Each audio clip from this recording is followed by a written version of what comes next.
ọ̀rọ̀ tí mo sọ ẹ má gbàgbé bóyá mo lè béèrè bó bá dọ̀la bóyá mi lè béèrè bó bá dọ̀la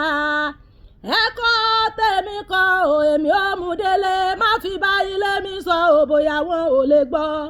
bóyá wọn lè gbọ́ o bóyá wọn lè gbọ́ má fi bá ilé mi sọ o bóyá wọn ò lè gbọ́ ẹ̀kọ́ tèmi kọ́ ìrírí tí mo rí ọ̀rọ̀ tí mo ń sọ èmi ò sọ nílé má fi bá ilé mi rò o bóyá wọn ò lè gbọ́.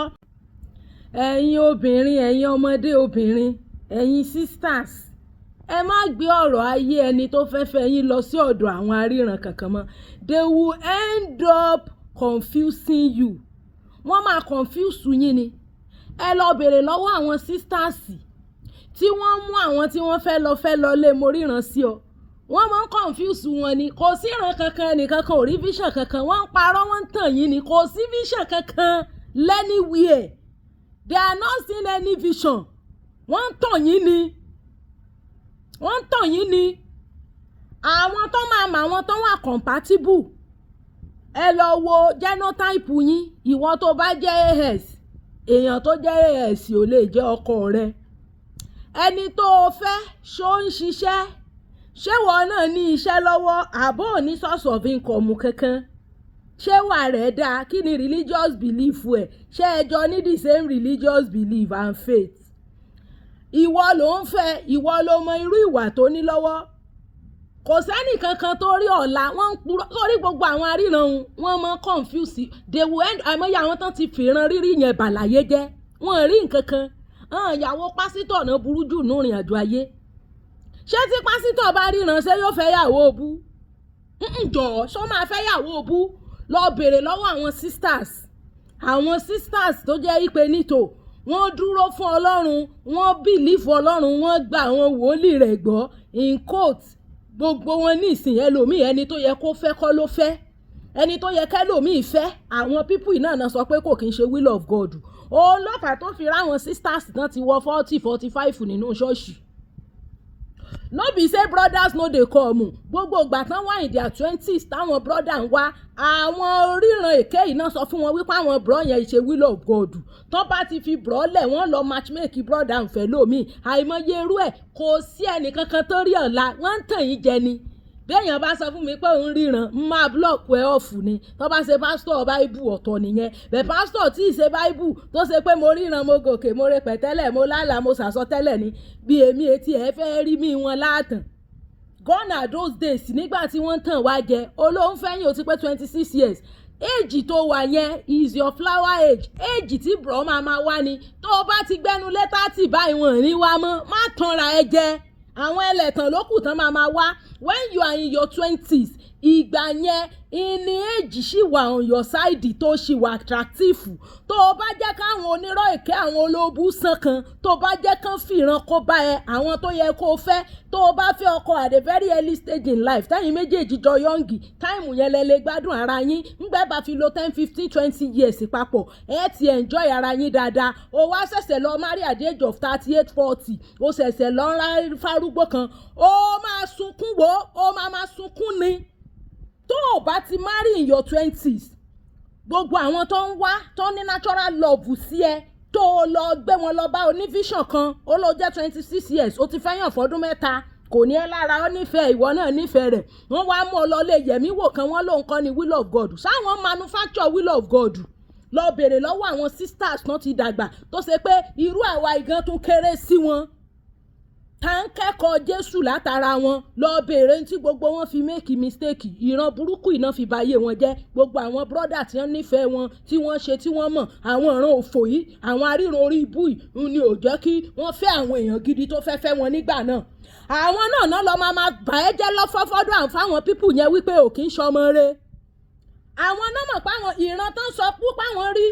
ló jẹ́ kó fi lóòfẹ́ bùrọ̀ mọ́ o àwọn náà lọ máa purọ́ mọ́ ẹ bẹ́ẹ̀ ni mo sọ fún yín most ẹ̀yin tẹ́ lọ́mọ ń lọ lè yẹ̀mí wò tẹ́ mọ́ ń lọ ríran ọ̀pọ̀lọpọ̀ tán ríran sí gan ni ogun ayé yín àìmọye irú ẹ̀ àìmọye ń tọ́jú àwa igan rí lọ́rọ̀ mo ríran mi ò ríran lásán lẹ́rò pé mi è fẹ́ rí mi àwọn látàn mi è fẹ́ tiẹ̀ rí ti ń rò rárá. àìmọye ọ̀tán ti fìran rírí bà láyé jẹ́ gbogbo sisters tí wọ́n rí bùrọ̀ gidi tó fẹ́ fẹ́ wọn àwọn náà jẹ́ kán fi hàn bùrọ̀ yẹn títí táwọn àǹtí yẹn fi pàṣẹ flower age wọn tán fi dàgbà tán fi wọ menopause sínú ṣọ́ọ̀ṣì. àwọn oníran èké yẹn ni tó o bá jẹ́ at the age of 26 tó o jẹ́ kán tàn ẹ́ jẹ́ kán lẹ́nìkan kì í ṣèyàn kì í sọkọ rẹ kò sẹ́nì kankan tó rọ́la àwọn tí wọ́n ríran sí lánàá pé ọkọ àti àwo ni wọ́n ti túká lónìí. àwọn tí wọ́n ní ọmọ fẹ́ra wọn they are still together enjoying themselves. àìmọye ó ní sísítà kan bẹ́ẹ̀ yẹn sísítà ti pé 42 ó ṣẹ̀ lọ ṣèyàwó kẹta lọ́dọ̀ àfáà kan ni bẹ́ẹ̀ ni mo sọ fún ìyàwó kẹta ló lọ padà ṣe gbogbo àwọn tó yẹ kó fẹ́ ń gbà náà very beautiful lady ṣe náà ní kì í ṣe wọn ìṣe will of God wọn ìṣe will of God àǹtí aláǹtí ti pé 42 to 2 period ẹ ti ń ṣe ṣégeṣége ó ti fẹ́ wọ menopause ńgbà tó jẹ́ wípé ní gbogbo wọn tó yóò fẹ́ ń gbà tó yọ̀ǹgì ọ̀nà náà ni wọn ìṣe will of God àwọn oríran òfò oríran èké bó ṣe ríran náà nu pé nǹkan ò fẹ́ jẹ́ kálàjì di gómìnà ta ni òsàìmọ̀ pọ́pọ́nẹ́ǹtì máa ń wà téèyàn bá fẹ́ gbapò tí ìbò àwọn ọ̀ràn òfò ìran orí burúkú tán ti fi bà àwọn èèyàn láyé jẹ́ ẹ má lọ lé wọn mọ́ ẹ má mọ ẹni tẹ́ fẹ́ lọ bá wọn mọ́ ẹ má mú ẹnì kankan lẹ́yìn lọ lé mo ríran sí ọmọ ẹ má lọ lé yẹ̀mí wò mọ́ wọ́n rí nǹkan kan irọ́ náà ń pa irọ́ ni wọ́n ń pa irọ́ ni wọ́n ń pa irọ́ ni wọ́n ń pa wọ́n mọ́ purọ́ ni ó ní táìmù táwọn èèyàn táwa náà fi gbà wọ́n gbọ́ fẹ́ẹ̀kì ni gbogbo ẹ̀ kò sí vision kankan vision tọ́lọ́run ò bá ti fi hàn ẹ́ is not for you any vision that does not revelation that does not come to you is not for you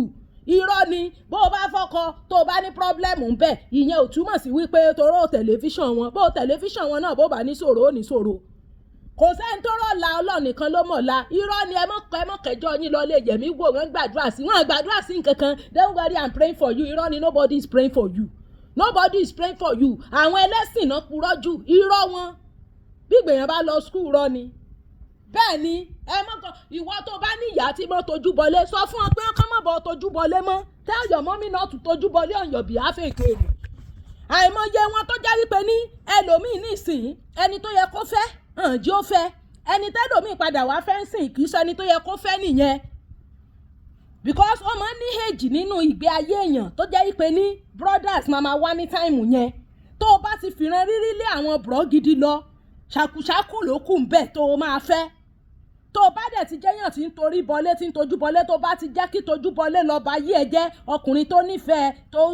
tó gbàgbọ́ tó bẹ̀rù Ọlọ́run tó lẹ́mìí Ọlọ́run tó ṣe tó mọ̀ tó jẹ́ kán fìràn orí burúkú òfò àwọn tó ṣe pọ́n máa rìn lọ gbẹ̀yìn ọmọ wọn máa rìn lọ gbẹ̀yìn ayé ni gbogbo àwọn tí wọ́n fìràn rírí bá yí àwọn èèyàn jẹ́ wọ́n máa forí ṣánpọ́n ni tó bá jẹ́ kán fìràn orí burúkú kan kó bá ẹ bùrọ̀ tó nífẹ̀ẹ́ tó fẹ́ fẹ́ tán jí ó fẹ́ àwọn náà máa padà fọkọ bú ẹ pé ò lọ́kọ àwọn náà máa padà sọ fún ẹ pé ó ti gbó àwọn náà máa padà sọ fún ẹ pé zìnà ló ṣe wọ́n dẹ̀ mọ̀ pé ò ṣe zìnà decent ni ọ́ nígbà tó ṣe sísí tó o bá ti má rí ẹ lè wọ́n ní sọ pé ìran òfò ìran orí burúkú táwọn rí ni ò jẹ́ kí o má rí ẹ lè kò sí nǹkan kan gbòòrò má tan rẹ̀ jẹ bùrọ̀ tó bá wá ẹran bùrọ̀ gan ní bùrọ̀dà gan màrí mọ̀ ní ìsìn tó náà ti mọ̀ pé bùkátà nígbéyàwó obìnrin ní ìsìn bẹ́ẹ̀ bá gbé délé ẹ̀mọ̀ wà tí ó wù sí yín àwọn ọkùnrin ò má rí mọ̀ èyí tó lóun fẹ́ fi ohun tó bá ti jẹ́ kán fìran rírí kan kó bẹ́ẹ̀ wọ́n máa padà lọ matchmake bùrọ̀ yẹn bùrọ̀ tó sọ fún ẹ pé ò dá yẹn wọ́n lọ matchmake ẹ̀ fún ọmọ wọn àìmọye irú ẹ̀ táwa ti rírí Ọlọ́run ọba ń gbọ́ torí ẹ̀ wọ́n máa ń sá fún péèjì tèmi ni tó rántí mọ̀ pé máa tú àṣírí àwọn ni wọn ò sì ní jẹ̀bi rẹ torí jẹ́jẹ́ wọn lọ jòkó tó gbẹ́ jẹ́jẹ́ wọn náà jòkó tó gbẹ́jọ́ rẹ wá má gbẹ́jọ́ ẹ lọ lé wọn mọ́ gbẹgbẹgbẹwọ Bible says delight yourself in the Lord and he will give you the desire of your heart kò sẹ́ni tó ríran tó bá fọkọ tó ní challenges bẹ́ẹ̀ má jẹ́ kẹ́nì kankan sọ pé ńgbà tí ó gbàdúrà sí irọ́ ni kò sẹ́ni tó jí láàárọ̀ tó ṣépè bó bá gbàdúrà náà tí ó bá ṣẹlẹ̀ ó ṣẹlẹ̀ irọ́ ń gbogbo ẹ̀ kò sí vision kankan